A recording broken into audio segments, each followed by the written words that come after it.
Hyderabad central varsity భూములపై తెలంగాణ ప్రభుత్వం కీలక ప్రకటన చేసింది. ఆ 400 ఎకరాల భూములు ప్రభుత్వానివే అంటూ తెలిపింది. అయితే ప్రాజెక్టులో సెంట్రల్ వర్సిటీ భూములు లేవని, అభివృద్ధికి ఇచ్చిన భూముల్లో చెరువు లేదని పేర్కొంది. న్యాయ పోరాటం ద్వారానే భూమిని దక్కించుకున్నామని తెలంగాణ ప్రభుత్వం ప్రకటించింది.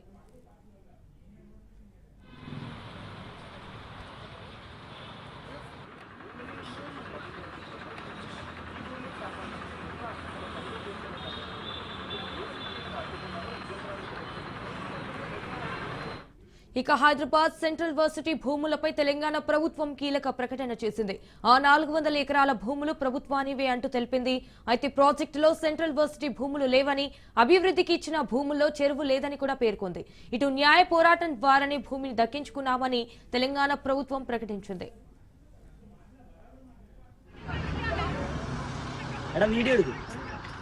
They are taking them to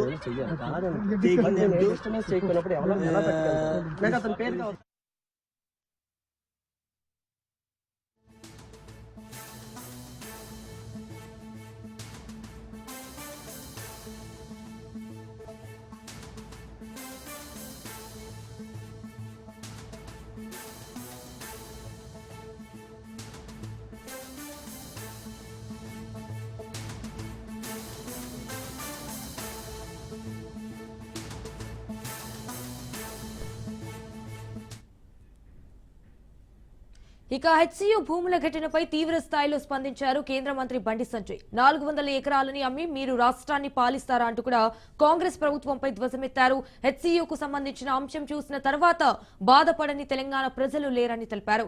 ఈ ఘటనలో అమ్మాయిలని ఈడ్చుకుపోవడం దారుణమన్నారు. విద్యార్థుల యూనివర్సిటీకి మీరు ఏ విధంగా వెళ్తారు అని పోలీసులను ప్రశ్నించారు. బీఆర్ఎస్ కంటే కాంగ్రెస్ ఎక్కువ అరాచకాలు చేస్తోందని విమర్శించారు. ఇటు హెచ్సియు భూములని అమ్ముతుంటే కమిషన్ ఎందుకు మాట్లాడటం లేదన్నారు. విద్యార్థులకు బీజేపీ అండగా ఉంటుందని భరోసానిచ్చారు. అమ్మి ఎల్మి రాష్ట్రాన్ని పాలిస్తారు, జీతాలు ఇస్తారు, మీరు పాలిస్తారు అంతే కదా.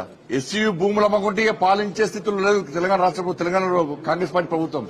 ఎస్సీయూ భూములు అమ్మకుంటే తెలంగాణ రాష్ట్రాన్ని పాలించే స్థితిలో కాంగ్రెస్ ప్రభుత్వం లేదు. ఈ నెల గడవాలంటే ఎస్సీయూ భూములు అమ్మాలే, 1000 కోట్లు సంపాదించాలి, 50,000 కోట్ల దాకా సంపాదించుకోవాలి. ఈ నెల 40 రోజులు తెలంగాణ రాష్ట్రాన్ని పాలించాలి. నెక్స్ట్ వాళ్ళు ఇంకో భూములు అమ్మాలి. అంటే రాబోయే తరాలకు ఒక గజం జాగ కూడా ఉంచే పరిస్థితిలో కాంగ్రెస్ పార్టీ ప్రభుత్వం లేదు. గజం జాగ ఉండదు రాబోయే తరాలకు. అన్నం వేస్తారు. ఇక బీఆర్ఎస్ పార్టీ కంటే ఎక్కువ అరాచకం కాంగ్రెస్ పార్టీలో. ఇంత అరాచకం మంచి కాదు. ఇప్పటికైనా ఆ భూముల అమ్మకాన్ని వెంటనే నిలిపియాలని చెప్పి భారతీయ జనతా పార్టీ డిమాండ్ చేస్తున్నది. విద్యార్థుల మీద లాఠీచార్జ్ చేశారో, విద్యార్థులు కొట్టారో ఆ పోలీస్ అధికారుల మీద చర్యలు తీసుకోవాలి. ఫస్ట్ యాక్షన్ తీసుకోండి. మీరు విచారణ జరపాలి. మీరు హోమ్ మినిస్టర్ గానే చెప్తున్నాను నేను. మాకు విచారణ జరిపే అధికారం లేదు కాబట్టి మీకు చెప్తున్నాను నేను. ఇలా విద్యా కమిషన్ వేసారు, అర్బన్ నక్సల్ తీసుకొచ్చి విద్యా కమిషన్ వేసారు. మరి ఎడవేరు మీ నోర్లు ఎడవైనాయి. మిమ్మల్ని విద్యా కమిషన్ చైర్మన్లుగా మెంబర్లుగా కాంగ్రెస్ పార్టీ ప్రభుత్వం వేసింది కదా. మీరు గతంలో ఉద్యమాలు చేశారు కదా. మీరు నక్సల్ సిద్ధాంతం కదా, మావోయిస్టు భావాజాలం కదా. మీరు ప్రజా సమస్యల్లో కొట్లాడతారు కదా, పేదల కోసం కొట్లాడతారు కదా, కొట్లాడిన వాళ్ళు అని చెప్పుకుంటారు కదా. మరి ఇలా ఎస్యూ భూములు అంతే ఈ విద్యా కమిషన్ చైర్మన్లు మెంబర్లు మీ నోరు లేడవేనాయి. మీరు కాంగ్రెస్ పార్టీ ప్రభుత్వాన్ని ఎందుకు ప్రశ్నిస్తలేరు? మీరు ప్రశ్నిస్తలేరు అంటే ఎస్యూ భూములను మీరు సమర్థిస్తున్నట్టే. కమ్యూనిస్టు భావాజాలను మీరు అందరూ కూడా సమర్థిస్తున్నట్టే. మీరు భూములు అమ్ముకోండి అని కాంగ్రెస్ పార్టీ దగ్గర అమ్ముకునే విధంగా స్వేచ్ఛనిస్తున్నట్టే. వాళ్ళ దగ్గర నుంచి వీళ్ళు కమిషన్ తీసుకుంటారు. వీళ్ళు వాటా వీళ్ళకి వస్తుంది. ఏడవైనా మీ కమిషన్ చైర్మన్లు అండి. మీరు ఉద్యమకారులు కదా. వెంటనే ప్రభుత్వం తన నిర్ణయాన్ని ఉపసంహరించుకోవాలని చెప్పి భారతీయ జనతా పార్టీ డిమాండ్ చేస్తున్నది. విద్యార్థులు చేసేటువంటి ఆందోళనకు భారతీయ జనతా పార్టీ. చిత్తూరు జిల్లా కుప్పం తిరుపతి గంగమ్మ అమ్మవారి దేవస్థానం కమిటీ నియామకంపై సీఎం చంద్రబాబు నిర్ణయం తీసుకున్నారు. చైర్మన్ తో కలిపి 11 మందితో కమిటీ ఏర్పాటుకు ఆదేశాలు జారీ చేశారు. బీఎంకే రవిచంద్రను చైర్మన్ గా మరో 10 మందిని సభ్యులుగా నియమించారు. టీడీపీ ప్రతిపక్షంలో ఉన్న సమయంలో 2 ఏళ్ల పాటు కుప్పంలో అన్నా క్యాంటీన్ నిర్వహించారు. రవిచంద్ర తన నియోజకవర్గంలో ముఖ్యమైన టెంపుల్ కావడంతో స్వయంగా కమిటీ ఎంపిక చేశారు చంద్రబాబు. దీనిలో భాగంగా స్వయంగా కమిటీని ఎంపిక చేశారు. 1-2 రోజుల్లో ఉత్తర్వులు జారీ చేయనున్నారు.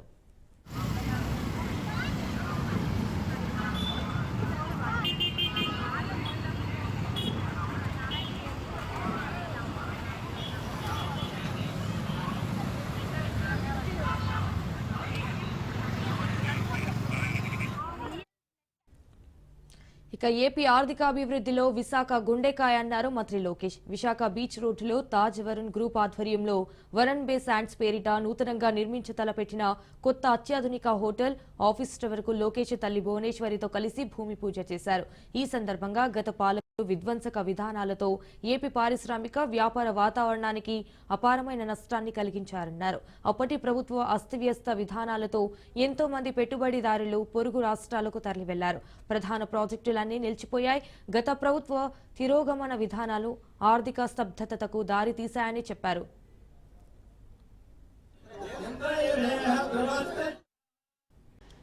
మయన్మార్ కు మరోసారి భారత్ ఆపన్న హస్తం అందించింది. ఆదివారం భారీగా సాయం పంపించింది.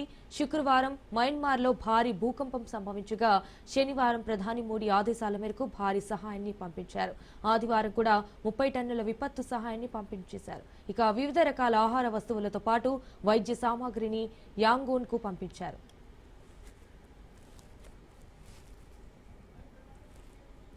ఇక భారత నావికాదళ నౌకలు ఐఎన్ఎస్ కర్ముక్ LCU 52లో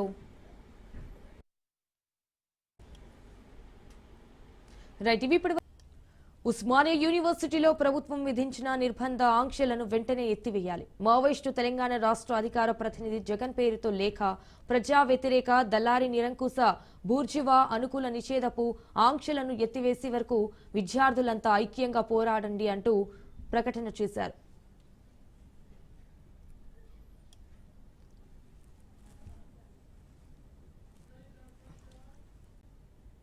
ఇక బీజేపీ ఎమ్మెల్యే రాజాసింగ్ కీలక వ్యాఖ్యలు చేశారు. గత సంవత్సరం శ్రీరామనవమి శోభయాత్ర రోజు ఎంఐఎం ఆదేశాలతోనే పోలీసులు శోభయాత్ర పర్మిషన్ క్యాన్సిల్ చేశారు అన్నారు. కానీ ఈసారి శోభయాత్ర చేయడానికి తాము పర్మిషన్ తీసుకోకుండానే శోభయాత్ర నిర్వహిస్తామని చెప్పారు. అనంతరం మహారాష్ట్రలో ఉన్న ఔరంగజేబు సమాధిని కూల్చి సముద్రంలో పడేస్తామని రాజాసింగ్ హాట్ కామెంట్స్ చేశారు. అయోధ్యలో రాముడి గుడి కట్టిన తర్వాత కొందరు పరేషాన్ అవుతున్నారన్నారు రాజాసింగ్.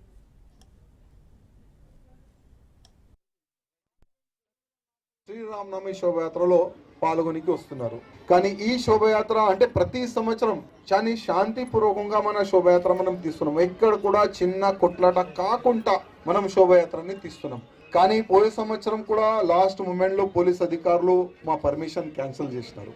అనవసరం అసలు ఎవరు మాట విని పోలీసు వాళ్ళు మా పర్మిషన్ క్యాన్సిల్ చేసినారు అర్థమైతే లేదు. కానీ ఎంఐఎం ఆఫీ వాళ్ళకి ఆర్డర్ వచ్చిందేమో, అందుకోసం శ్రీరామనవమి శోభయాత్రని పోయే సంవత్సరం వాళ్ళు క్యాన్సిల్ చేసినారు రైటింగ్ గా. కానీ ఈ సంవత్సరం మా పెద్దోళ్ళు అన్నారు, మనకు ఎందుకు అవసరం పర్మిషన్, ఎందుకు మనకు, ఇది మన దేశం, ఇది మన హిందూ దేశం. మన హిందూ దేశంలో మన ఫెస్టివల్ మనకు జరుపుకోనికి శోభయాత్ర తీయనికి ఎవరు పర్మిషన్ అవసరం లేదు. వితౌట్ పర్మిషన్ ఈ సంవత్సరం మనం శోభయాత్ర తీస్తాం. మా అధికారులు చెప్పినారు, అందుకోసం ఒక్క పర్మిషన్ కాపీ కూడా మనం పెట్టలేదు. ఈ సంవత్సరం వితౌట్ పర్మిషనే మనం శోభయాత్ర తీస్తున్నాం. అదే విధంగా ఈ శోభయాత్రలో మనం ఒక సంకల్పం తీసుకుందాం. ఇప్పుడు మహారాష్ట్రలో ఔరంగజేబు సమాధి ఉన్నది. ఆ సమాధిని కూల్చనికి మహారాష్ట్ర హిందువులు రెడీ ఉన్నారు. ఒకవేళ అవసరం పడితే మన తెలంగాణ నుంచి కూడా లాక్స్ ఆఫ్ రామ భక్తులు మనం మహారాష్ట్ర వెళ్దాం, మాజీ నగర్ వెళ్దాం, అదే ఔరంగజేబు సమాధిని కూల్చేద్దాం. శ్రీరామనవమి శోభ. ఒకరిపై ఒకరు ఆరోపణలు చేసుకుంటూ నిప్పులు చెరుగుతుంటారు. కానీ వారిప్పుడు కలిసిపోయారంటున్నారు కొందరు. రంజాన్ సందర్భంగా ప్రకాశం జిల్లా దర్శిలో అనుకోని సంఘటన చోటు చేసుకుంది. స్థానిక ఎమ్మెల్యే బూచేపల్లి శివప్రసాద్ రెడ్డి, స్థానిక టీడీపీ నాయకుడు లలిల్ సాగర్లు ఆలింగనం చేసుకున్నారు. ముస్లింల పవిత్ర పండుగైన రంజాన్ సందర్భంగా ఈ ఇద్దరు నేతలు ఈద్గా వద్దకు వెళ్లారు.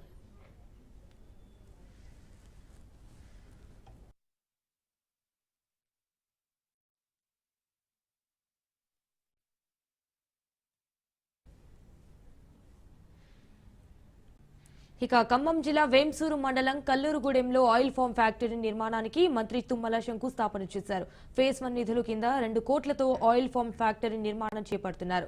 ఈ కార్యక్రమంలో తెలంగాణ రాష్ట్ర ఆయిల్ ఫెడ్ రాష్ట్ర chairman Janga Raghava Reddy, mining director Sheikh Yasmin Basha పాల్గొన్నారు.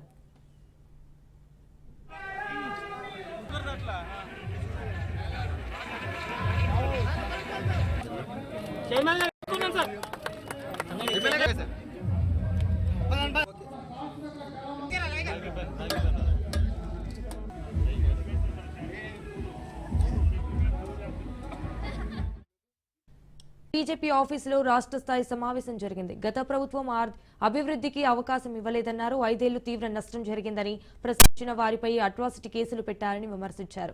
గతంలో రోడ్లు దుస్థితి మరీ దారుణంగా ఉండేదన్న పురంధేశ్వరి మద్యం, విద్యుత్తో భారీగా అక్రమాలకు పాల్పడ్డారని ఆరోపించారు. బీజేపీ ప్రజాగలం వినిపించింది కాబట్టే ఏపీ డబుల్ ఇంజిన్తో అభివృద్ధిలో సుపరిపాలన అందిస్తుందన్నారు. ప్రధాని Modi, CM Chandrababu, deputy CM Pawan సమన్వయంతో ముందుకు వెళ్తున్నామన్నారు ఆమె. సందర్భంలో మేము క్షేత్రస్థాయిలో ఆ 25 లక్షల లక్ష్యాన్ని ఏదైతే నిర్దేశించుకున్నామో దాన్ని మేము చేరుకోవటం జరిగింది. అదే విధంగా క్రియాశీల సభ్యుల్ని కూడా చేర్చుకోవాలి అని చెప్పి ఒక కార్యక్రమం చేపట్టాము. దానికి సంబంధించి 21,000 క్రియాశీల సభ్యుల్ని కూడా చేర్చుకోవటం జరిగింది. బూత్ కమిటీలు కింద ఉన్నటువంటి జిల్లాధ్యక్షులు, అదేవిధంగా కొత్తగా నియామకమైనటువంటి జిల్లాధ్యక్షులు మరియు మండలాధ్యక్షులు, ఇంతకు ముందు ఉన్నటువంటి జిల్లాధ్యక్షులు, మండలాధ్యక్షుల యొక్క సహకారంతో బూత్ కమిటీల మీద కూడా దృష్టి కేంద్రీకరించడం జరిగింది. ఇవాళ కింద చూసినట్లయితే మాకు దగ్గర 2,18,000 మంది బూత్ స్థాయిలో కార్యకర్తలు ఉన్నటువంటి పరిస్థితి ఇవాళ రాష్ట్రంలో మనందరికీ కూడా కనపడుతుంది. కనుక ఒక రకంగా చెప్పాలంటే భారతీయ జనతా పార్టీ పట్ల ఖచ్చితంగా ఒక సానుకూల భావన ఏదైతే ఉందో అది పెరుగుతున్నది, ఆదరణ పెరుగుతున్నది అని చెప్పి చెప్పడానికి ఇది నిదర్శనం అని చెప్పి మేమందరం అయితే గట్టిగా విశ్వసిస్తున్నటువంటి మాట. కిందకి వెళ్ళి మోడీ గారి గురించి కానీ భారతీయ జనతా పార్టీ గురించి కానీ మాట్లాడినప్పుడు ప్రతి ఒక్కరూ కూడా ముందుకు వచ్చి ఆశీర్వదించడానికి మేము సన్నద్ధంగా ఉన్నాము అనేటువంటి విషయం కూడా ప్రజల నుండి వస్తున్నటువంటి భావన.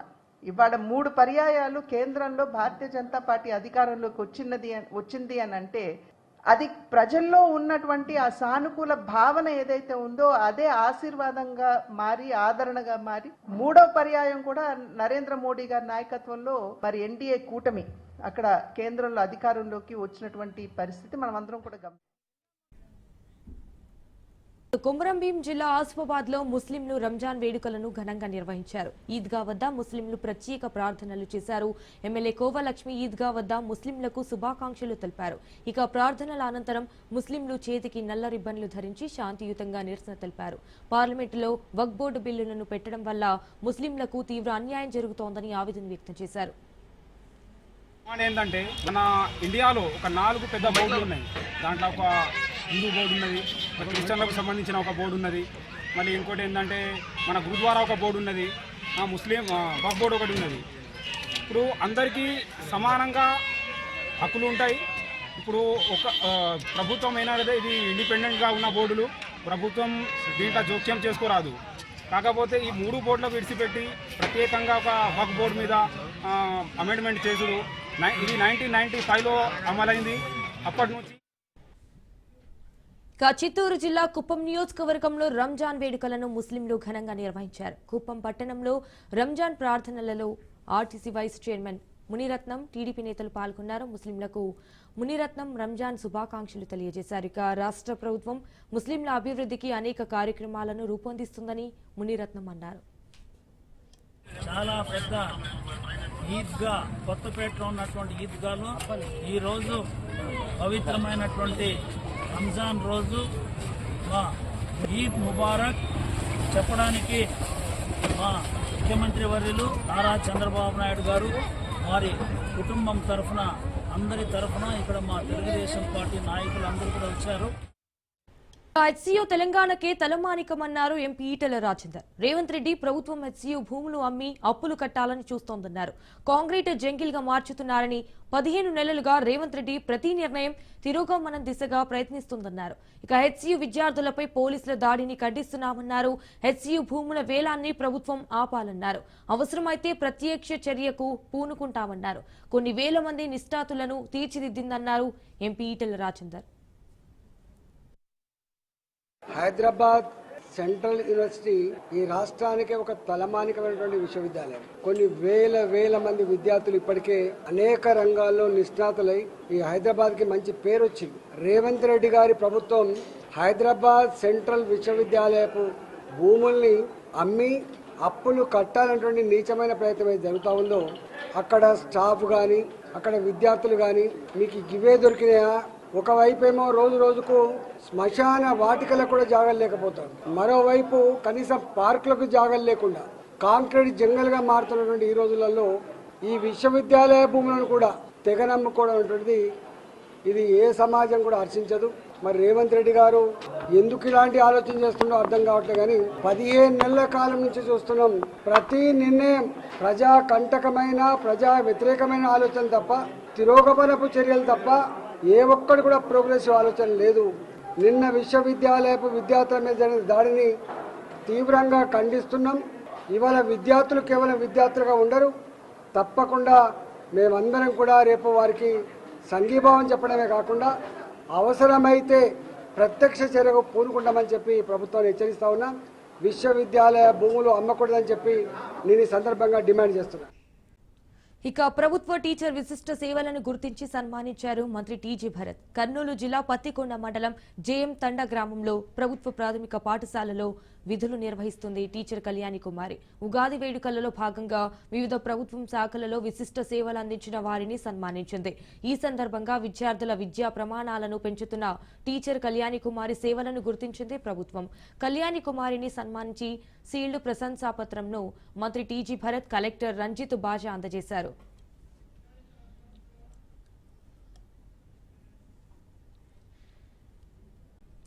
సిద్దిపేట జిల్లా కేంద్రంలోని ఈద్గా వద్ద రంజాన్ వేడుకలు ఘనంగా జరిగాయి. ఈ వేడుకల్లో మాజీ మంత్రి హరీష్ రావు పాల్గొన్నారు. బీఆర్ఎస్ ప్రభుత్వంలో మాజీ సీఎం కేసీఆర్ హిందువుల ముస్లింల అభ్యున్నతి కోసం పాటుపడ్డారని మాజీ మంత్రి హరీష్ రావు అన్నారు. ముస్లిం సోదరులకు రంజాన్ శుభాకాంక్షలు తెలిపారు. అన్ని వర్గాలు అభ్యున్నతికి ప్రభుత్వాలు కృషి చేయాల్సిన అవసరం ఉందన్నారు. అయితే మతాలకు అతీతంగా ఉగాది, రంజాన్ పండుగలను హిందూ ముస్లింలు సోదర భావంతో జరుపుకోవడం శుభపరిణామం అన్నారు.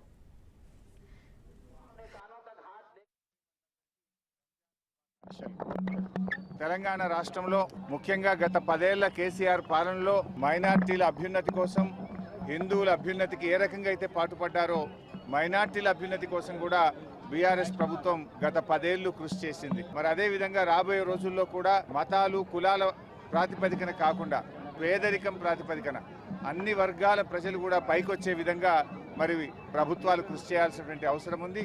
ఈరోజు ఈ రంజాన్ పండగ మరి అందరూ కూడా హిందూ ముస్లింలు అనే భేదాభిప్రాయం లేకుండా నిన్న ఉగాది పండుగ రోజు ముస్లిం మైనార్టీలందరూ హిందువుల ఇళ్లలోకి వచ్చి భక్ష్యాలు తిన్నారు, ఉగాది శుభాకాంక్షలు తెలిపారు.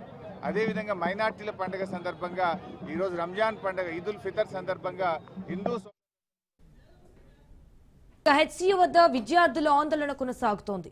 400 ఎకరాలలో జీవరాశులపై స్కెచ్ పెయింట్ ప్రదర్శించారు. హెచ్సియు విద్యార్థులు బయోడైవర్సిటీ కాపాడాలంటూ కూడా పెయింటింగ్ ద్వారా నిరసన తెలిపారు. హెచ్సియు భూ పోరాటంలో 1 ఇంచు కూడా వెనక్కి తగ్గమంటున్నారు స్టూడెంట్స్. ఇక ఇదే అంశానికి సంబంధించి మరింత సమాచారాన్ని మా ప్రతినిధి రత్నకుమార్ అందిస్తారు. హెచ్సియు యూనివర్సిటీలో దాదాపు 400 ఎకరాల భూమిని ప్రైవేటు పరం చేయాలని చూస్తున్నారు. దీన్ని వ్యతిరేకిస్తున్నాము, ఇమ్మీడియట్ గా ప్రభుత్వం ఈ చర్యను ఆపివేయాలంటూ విద్యార్థులు హెచ్సియు వద్ద ఆందోళన చేస్తున్నారు. ఒకసారి ప్రస్తుతం హెచ్సియు దగ్గర పరిస్థితి చూడొచ్చు. ఇక్కడ ఆల్రెడీ ఒక స్కెచ్ పెయింట్ ని ఏర్పాటు చేశారు. ఈ స్కెచ్ పెయింట్ లో వాళ్ళు కొద్దిసేపటి క్రితం ఈ స్కెచ్ పెయింట్ వేసి దీంట్లో చాలా స్పష్టంగా కొన్ని అంశాలు కూడా మెన్షన్ చేస్తూ ఉన్నారు. నాట్ అన్ ఇంచ్ బ్యాక్ అనేటువంటి విషయాన్ని, అంటే 1 ఇంచు కూడా వెనక్కి తగ్గము అనేదాన్ని తెలియజేస్తున్నారు. మరోవైపున చోట ఆందోళన చేస్తూ ఉన్నారు. ఇమ్మీడియట్ గా ప్రభుత్వం చేస్తున్నటువంటి చర్యను ఆపేయాలని చెప్పంటూ వాళ్ళందరూ తెలియజేస్తున్నటువంటి పరిస్థితి ఉంది. సరే చూడొచ్చు, లోపల ఎటువంటి జీవరాశులు లేవు అని ప్రభుత్వ పెద్దలు మాట్లాడటాన్ని వ్యతిరేకిస్తూ లోపల ఏ జంతువులు ఉంటాయి అనేది వాళ్ళందరూ ఈ స్కెచ్ ద్వారా తెలియజేస్తూ ఉన్నారు. సరే మనం విజువల్స్ లో చూసినట్లయితే అలాగే ఇటు జింకలు లేకపోతే ఇతర పక్షులు అనేక రకాల లోపల ఏ జీవరాశులు అయితే ఉంటాయో వాటన్నిటికీ సంబంధించినటువంటి స్కెచ్ ను కూడా తెలియజేయడం జరిగింది. మరోవైపున ఇక్కడ స్టేషనరీ వార్నింగ్ అని చెప్పారంటూ లోపల జీవరాశులు ఉన్నాయి, వాటిని కాపాడుకోవాల్సినటువంటి బాధ్యత ఉంది అన్నటువంటి విషయాలన్నీ కూడా తెలియజేస్తూ వాళ్ళు ఈ స్కెచ్ పెయింట్ ద్వారా తెలియజేస్తూ ఉన్నారు. లోపల లేక్స్ ఉన్నాయి, పక్షులు ఉన్నాయి, నెమళ్లు ఉన్నాయి, అనేక రకాల జీవరాశులు లోపల తిరుగుతూ ఉంటాయి. ఇప్పుడు ప్రభుత్వం ఈ 400 ఎకరాలను వేరే ప్రైవేటు పరం చేస్తే మాత్రం ఖచ్చితంగా ఈ జీవరాశులన్నీ కూడా హరించిపోతాయి. బయోడైవర్సిటీని కాపాడుకోవాల్సినటువంటి అవసరం అయితే ప్రస్తుతం మన మీదే ఉంది. అవసరమైతే మేము ఇంకా మా చదువులు పూర్తయిన తర్వాత తాము వెళ్ళిపోతాం కానీ ఈ చర్యలు అంటే ఈ జీవరాశులకు సంబంధించి కావచ్చు, పర్యావరణాన్ని కాపాడుకోవాల్సినటువంటి బాధ్యత అందరి మీద ఉంటుంది. హైదరాబాదు సేఫ్టీకి సంబంధించి ఇప్పటికే డేంజర్ జోన్లో ఉన్నటువంటి హైదరాబాద్కు సంబంధించి ఇప్పుడు ఇలా భూముల మొత్తాన్ని కూడా ప్రైవేట్ పరం చేసి కంపెనీలకు అప్పగిస్తే కాలుష్యం అనేది మరింత ఎక్కువైపోతూ ఉంటుంది. దీని అన్నిటి మీద ప్రభుత్వం దృష్టి పెట్టాల్సినటువంటి అవసరం ఉంటుంది. అయినప్పటికీ ప్రభుత్వం 400 ఎకరాలు హెచ్యు పరిధిలో లేదని చెప్పడం ఇవన్నీ కూడా తమకు ఆశ్చర్యం కలిగిస్తున్నాయి. ఏది ఏమైనప్పటికీ కూడా తాము వెనక్కి తగ్గము అనేటువంటి అన్ని అంశాలను కూడా తెలియజేస్తూ ఈ పెయింట్స్ ద్వారా తెలియజేస్తున్నారు. వైపున ఆందోళనలు కొనసాగిస్తాము. ఖచ్చితంగా ప్రభుత్వం ఈ చర్యను మానుకోవాల్సిందే, లేకపోతే మాత్రం ఎంతవరకైనా ముందుకెళ్తాము. నాట్ అన్ ఇంచ్ బ్యాక్, ఒక్క అడుగు కూడా వెనక్కి తగ్గేది లేదు. ఖచ్చితంగా దీని మీద పోరాటం చేస్తామన్నటువంటి విషయాలన్నింటినీ తెలియజేస్తూ ఈ స్కెచ్ పెయింట్ ద్వారా వాళ్ళు తమ యొక్క అభిప్రాయాన్ని తెలియజేస్తూ ఆందోళన చేస్తూ ఉన్నారు. కెమెరా పర్సన్ వరుణ్తో రత్నకుమార్, హెచ్సియు నుంచి.